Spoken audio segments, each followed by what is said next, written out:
नमस्कार आप सभी को। बहुत स्वागत है आपका हमारे YouTube चैनल पर और अपने दृष्टि वाले सेशन को, जिसमें सिर्फ अभी तक एक ही वीडियो आया है, चंद्रमा के ऊपर सूर्य की दृष्टि का प्रभाव। इसको हम आगे लेके चलते हैं। मैंने पहले ही बताया था कि दृष्टि के प्रभाव में आपको एक ही ग्रह की दृष्टि से मैं बताऊंगी। बाकी इसमें बहुत सारी चीजें अप्लाई होंगी। ग्रह कहाँ प्लेस्ड है, ग्रह क्योंकि सूर्य की दृष्टि है तो अस्त होने का तो सवाल ही नहीं है।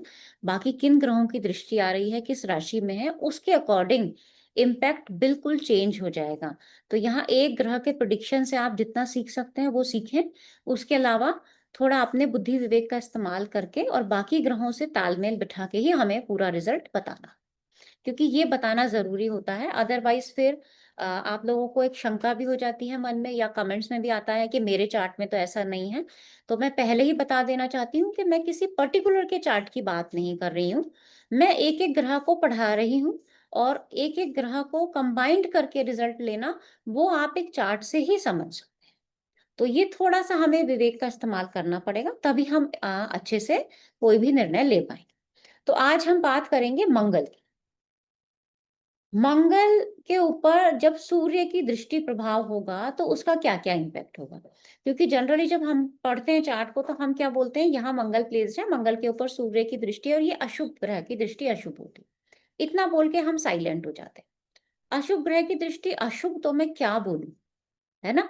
तो ये क्या बोलूं वाला जो कंसेप्ट है, क्योंकि ये लगता था जब मैं प्रैक्टिस क्लास लेती हूँ तो समझ में आता है, तो मैंने सोचा कि इसको थोड़ा सा और थोड़ा समझने की कोशिश करते हैं। तो मंगल से हम रिलेशन की भी बात करते हैं, मतलब किसी भी रिलेशन की। जैसे छोटा भाई है तो हम उसको मंगल से देखते हैं, है ना। कई बार अपने दोस्त मित्रों की बात भी मंगल से की जाती है। इसके अलावा मंगल क्या है, मंगल से हम ब्रेन की बात भी करते हैं। मंगल से हम लॉजिक्स यानी तर्क शक्ति की भी तो बात कर सकते हैं, क्योंकि जब ब्रेन की बात कर रहे हैं तो तर्क की जो तर्क वितर्क की जो शक्ति होती है, उसकी बात भी आप मंगल से करते हैं। उसके बाद दुस्साहस, मंगल साहस के स्थान पे मैं यहाँ पे दुस्साहस लिखूंगी, ठीक है। और इरिटेशन, किसी भी तरीके का इरिटेशन होगा तो कई बार मंगल से भी बात होती है। अब मंगल से क्यों होती है, इसके लिए जब मंगल ग्रह को समझेंगे तब हम उसको समझेंगे, ठीक है। कॉम्पिटिटिव स्किल्स आप मंगल से देख सकते हो, है ना, कि मेरे अंदर वो स्किल है कि मैं कभी पीछे ना हटूं किसी भी काम से।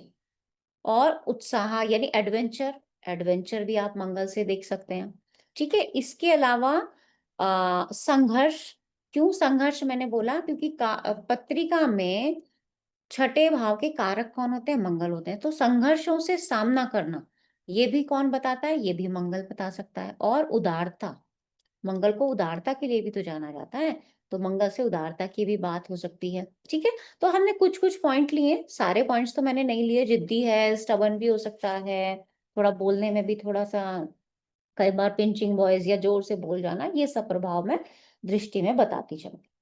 तो अब अगर मंगल के ऊपर सूर्य की दृष्टि प्रभाव है तो क्या क्या इम्पैक्ट आ सकते हैं, ठीक है। सबसे पहले हम चलिए, छोटे भाई सबसे ऊपर लिखा है तो हम इसकी बात कर सकते हैं। मंगल के सामने अब आप ये देखिए कि सूर्य मंगल को देख रहा है, यानी सातवीं दृष्टि से ही देख पाएगा। मान लेते हैं मंगल यहाँ है, सूर्य यहाँ है, तो सातवीं ही दृष्टि रहेगी हमेशा। तो चांसेस क्या है, या मैं तो कहती हूँ 100% है कि मंगल यहाँ पे वक्री है। अस्त होने का तो सवाल ही नहीं होगा। तो जितना दूरी पे मंगल है 180 डिग्री पे तो वक्री होगा ही होगा। तो पहली बात तो मंगल यहाँ वक्री होगा, है ना। अब वक्री होने का प्रभाव क्या होता है, इसको कभी फिर बाद में डिस्कस करेंगे हम, क्योंकि ये पत्रिका टू पत्रिका पे डिपेंड करेगा वक्री होने का प्रभाव। सूर्य की दृष्टि मंगल के ऊपर है, तो आपका जो छोटा भाई है, हो सकता है उसको थोड़ा गुस्सा ज्यादा हो, उसके अंदर एग्रेशन बढ़ जाए। क्यों, उसको तो सामने से सूर्य देख रहा है, तो अशुभ ग्रह की दृष्टि का अशुभ प्रभाव आया। वो अपने आप को समझता हो भाई मैं ही राजा हूँ, घर का मैं ही होल सोल हूँ, जो मैंने कह दिया तो मैंने कह दिया। ये वाला इम्पैक्ट उसके अंदर आ सकता है। दूसरा, ये भी हो सकता है कि वो किसी प्रेस्टिजियस फैमिली से बिलोंग करता हो, अच्छी फैमिली से बिलोंग करता हो, है ना, जिसका नेम फेम हो। ऐसा भी हो सकता है। उसके मन में हमेशा एक भाव रहता हो कि मैं भी अपने पिता जैसा बनूं, या उसके मन में एक ये भाव रहता हो कि मेरा भी नाम हो, मेरा भी रुतबा हो मेरे समाज में। ऐसा भी हो सकता है, क्योंकि सूर्य की दृष्टि का प्रभाव है ना। और वो डोमिनेटिंग नेचर का भी तो हो सकता है। तो यहाँ पे एक सूर्य के प्रभाव से अशुभता भी आई, और जो सूर्य के अपने गुण थे वो भी उसने उस ग्रह ग्रह के ऊपर, जैसे आप किसी को देखते हो तो आप क्या कैसे देखते हो कि भाई आपका जो मेंटेलिटी होती है उसके अकॉर्डिंग ही आप दूसरों के बारे में सोचते हो ना। अगर मैं हमेशा सकारात्मक सोचती हूँ तो मैं हर किसी काम में सकारात्मक व्यवहार देखूंगी, मेरा प्रभाव वो होगा दृष्टि का। लेकिन अगर कोई नकारात्मकता से देख रहा है तो वो हर चीज में अपना प्रभाव डालेगा ही डालेगा। तो सेम चाहे सजीव के ऊपर हो, आपकी मेंटेलिटी के ऊपर हो, आपके बॉडी पार्ट्स के ऊपर हो, कैसे भी। आपकी पत्रिका में मंगल के ऊपर, अब यहाँ आपके थोड़ा-सा बिहेवियर की बात आ जाती है। मान लेते हैं तर्क-वितर्क की शक्ति को ले लेते हैं। तर्क-वितर्क की शक्ति की अगर बात की जाए और उसके ऊपर सूर्य का इम्पैक्ट है, तो तर्क-वितर्क की शक्ति बढ़ जाएगी। अब उसमें मैं ही जो कह रहा हूँ वो ही सही है, वो भाव भी आ सकता है। मैं भी सही हूँ नहीं, मैं ही सही हूँ। ये वाला भाव भी वहाँ पे आपको देखने को मिल सकता है और गुस्सा का लेवल बढ़ सकता है यहाँ पे, क्योंकि सूर्य की दृष्टि का प्रभाव है। दुस्साहस की बात करें तो भई वो तो उसके अंदर उसको ये भी लगेगा कि मेरे अंदर एक ताकत भी है। दुस्साहस तो मैं कर ही रहा हूँ, लेकिन मुझे सपोर्ट भी है किसी का। तो दुस्साहस करने से ऐसा इंसान डरेगा नहीं। ठीक है? तो ये भी आप कह सकते हो।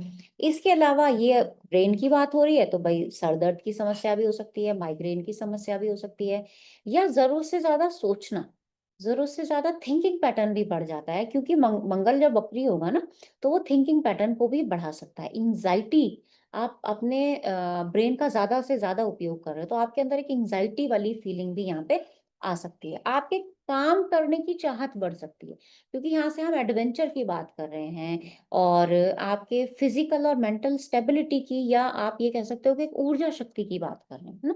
तो काम करने की जो चाहत होगी ना वो आपकी ज़्यादा बढ़ जाएगी, क्योंकि मंगल वाला इंसान जनरली शांति से बैठा हुआ नहीं देखा गया है। तो मंगल का जो इम्पैक्ट हमारी बॉडी पे है उसमें जब सूर्य का प्रभाव आएगा तो वो आपके कार्य करने के प्रभाव को बढ़ा सकता है। मैं मंगल से बार-बार ये क्यों कह रही हूँ कार्य करने का प्रभाव, क्योंकि मंगल से काल पुरुष में मेष राशि लगन में होती है। लगन ब्रेन वो है जो कभी भी कभी भी इनएक्टिव नहीं रह सकता, वो हमेशा एक्टिव रहता है। भले ही आप सो भी रहे होंगे तो भी ब्रेन आपका काम करता है। ठीक है? दूसरा क्या होता है, ये दूसरों की बात को ना एकदम तुरंत से मान लेंगे ये ज़रूरी नहीं। सूर्य के दृष्टि प्रभाव से ऐसा भी हो सकता है। अ, ये अपना तर्क ज़रूर रखेंगे, दूसरों की बात को मानने से पहले ये कहेंगे कि नहीं, मेरा सोचना ऐसा है, तो ये मेरा मानना ऐसा है। तो वो उसको आपके सामने प्रेज़ेंट भी करेंगे। हाँ, जहाँ तक उदारता की बात है तो वो बढ़ जाएगी, क्योंकि सूर्य क्या है? सूर्य एक राजा है, जो अपनी प्रजा की रक्षा भी करता है, उसका मदद भी करता है। मंगल भी मदद कर रहा है, लेकिन यहाँ पे उसकी उदारता में थोड़ा-सा प्रभाव आ सकता है। लेकिन जब वो उदारता करेगा तो वो ये, अगर उसने जो आपको मान लेते हैं किसी दोस्त ने किसी की मदद की कि भाई मैं तेरे को ये बता रहा हूँ कि ये करना तेरे लिए ठीक है, चल मैं तेरा ये काम करवाता हूँ। उसने उसका सारा काम करवाया। अब अगर दोस्त ने कोई गलती की तो फिर वो उसको डाँटेंगे भी कि नहीं मैंने कहा था ना ये काम ऐसे होना था, तो फिर तुमने बीच में इंटरफेरेंस क्यों किया? तो ये होता है मंगल की दृष्टि का प्रभाव। इस तरह से आप मंगल को देखोगे। है ना? इरिटेशन है पहले से स्वभाव में, तो वो इरिटेशन आपका और बढ़ जाएगा। कॉम्पिटिटिव स्किल्स है, तो कॉम्पिटिटिव स्किल्स में आपका उत्साह, नहीं भाई अब तो मैं करके ही दिखाऊँगा अपना काम, और डिसिप्लिन से आप उस काम को करना चाहो। आप देखो राशियों का प्रभाव से भी कुछ चीज़ें बदल जाती हैं। कैसे बदल बदल जाएँगी राशियों के प्रभाव से? हम अलग-अलग राशियों को लिख लेते हैं, जैसे अग्नि तत्व राशि हुई, पृथ्वी तत्व राशि हुई, जल तत्व राशि हुई और वायु तत्व राशि हो गई, ठीक है? तो अब देखो क्या होगा, मान लेते हैं कि वायु तत्व राशि में मंगल है ना? इसमें से किसी भी राशि में मंगल हुआ, अब इतना तो समर्थ आपके अंदर हो गया होगा जब पहली वीडियो मैंने बनाई थी कि अलग-अलग राशियों में मंगल का क्या प्रभाव हुआ। यहाँ मैं जनरल वायु तत्व राशि को लेके चल रही हूँ। अगर वायु तत्व राशि में मंगल होगा, तो मंगल अपने आप में एक एक्टिव, मंगल से हम एक्शन की बात करते हैं, एक्शन एक्टिविटीज़ की बात करते हैं। तो यहाँ पे क्या होगा, मूवमेंट ऐसे जातक का बढ़ सकता है। और सूर्य का प्रभाव आएगा तो ये मूवमेंट में और तीव्रता आ जाएगी। ज़रूरत से ज़्यादा एक्टिव हो जाना, ज़रूरत से ज़्यादा मूवमेंट हो जाना, क्योंकि काल पुरुष में तीसरे, 7वें और 11वें भाव में ये तीनों राशियाँ होती हैं, जिसको काम त्रिकोण भी बोलते हैं, है ना? जिसको काम त्रिकोण यानी डिज़ायर्स, और डिज़ायर्स के लिए आदमी घर से बाहर भी जाता है, 11वें की भी बात होती है और 7वें की तो बात होती ही होती है। ठीक है? आगे आता है आपका जल तत्व राशि। अब जल तत्व राशि में जब मंगल होगा, तो ये आपके अंदर एक इरिटेशन का प्रभाव दे सकता है, इरिटेटिव स्वभाव दे सकता है।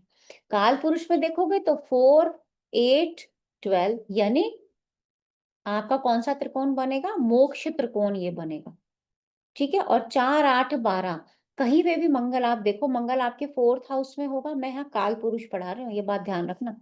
मंगल 4th हाउस में होगा तो मंगल जैसा माहौल घर का होगा, यानी इरिटेशन, झगड़ा, हर बात पे लॉजिक्स देना। तो ऐसे में थोड़ा-सा माहौल खराब हो जाता है। घर में काल पुरुष में चंद्रमा की राशि क्यों दी गई? क्योंकि घर में आपका मन लगे, घर में एक माहौल बड़ा सात्विक सा हो, घर में एक इमोशंस से आप जुड़े रहें, है ना? और 12वें में और 8वें में तो मंगल को अच्छा बताया ही नहीं गया। तो ये तो डिप्रेशन जैसी समस्याएँ भी दे सकता है। 2, 6, 10 2, 6, 10 मतलब आपकी पृथ्वी तत्व राशियों में अगर मंगल हो जाए तो आपके अंदर डिटर्मिनेशन की पावर बढ़ जाएगी। मंगल क्या है? मुझे ये करना है। सूर्य की दृष्टि आ गई मंगल 2, 6, 10 राशियों में, करना ही करना है। ठीक है? जहाँ करना था वहाँ करना ही करना है, अब लग जाएगा यहाँ पे। तो वो आप पूरे डिसिप्लिन से उसको फॉलो करोगे। अब राशियाँ कालपुरुष में कौन-सी हैं ये देख लो आप। छठा, ये कारक मंगल, दशम दिग्बली मंगल, दूसरा स्थान लग्नेश खुद मंगल में। घर के लिए प्रोटेक्शन का काम कर सकता है ऐसा इंसान। फिर अग्नि तत्व राशियां 1, 5, 9। अब अग्नि तत्व राशियों में क्या आएगा? मंगल के अंदर वह पहले ही एग्रेशन है, अग्नि तत्व ग्रह है। अब वो अग्नि तत्व राशि में आ गया है तो एग्रेशन, ईगो, स्टबर्ननेस, गुस्सा सब उसका बढ़ जाएगा। सूर्य के प्रभाव से वो बढ़ेगा भी ज्यादा और अपने प्रभाव को साबित करने वाला इंसान भी ऐसा हो सकता है। और कहाँ पे आएगा काल पुरुष में? लगन, पंचम, नवम। अब तीनों भाव का प्रभाव आप यहाँ से अच्छे से समझ सकते हैं। तो मुझे उम्मीद है कि जिस तरह से दृष्टियों का प्रभाव हम लेके चल रहे हैं, शायद आपको बहुत सारे कंसेप्ट क्लियर हो जाएँगे। इसी तरह हर ग्रह की दृष्टि, जैसे कि सूर्य के ऊपर बुध की दृष्टि का तो प्रभाव हो ही नहीं सकता, ना ही शुक्र के ऊपर सूर्य की दृष्टि होगी, जो कि हम आगे ये 2 वीडियोज़ हम स्किप करेंगे। क्यों करेंगे आप जानते हैं कि शुक्र और बुध सूर्य से 180 डिग्री पे कभी जा ही नहीं सकते, वो आस-पास ही रहते हैं। ठीक है? तो हम जितने ग्रहों को लेंगे, हम हर ग्रह की दृष्टि समझेंगे। आपके 9 के 9 प्लैनेट्स की एक-एक दृष्टि होगी और उसका हम प्रभाव समझेंगे। फिर कभी मिले-जुले दृष्टि का प्रभाव तो आप प्रैक्टिस चार्ट में समझते रहते हैं। और इसका ना एक प्लेलिस्ट बनाई जाएगी, तो आप प्लेलिस्ट में जाके देख सकते हैं। पहली वीडियो ट्रुथ ऑफ एस्ट्रो के चैनल पे मिलेगी, जिसमें चंद्रमा के ऊपर सूर्य की दृष्टि का प्रभाव है। उसकी प्लेलिस्ट मैं यहाँ पे भी डलवा दूँगी टीम को बोल के। तो आज के लिए इतना ही रखते हैं। बहुत-बहुत धन्यवाद।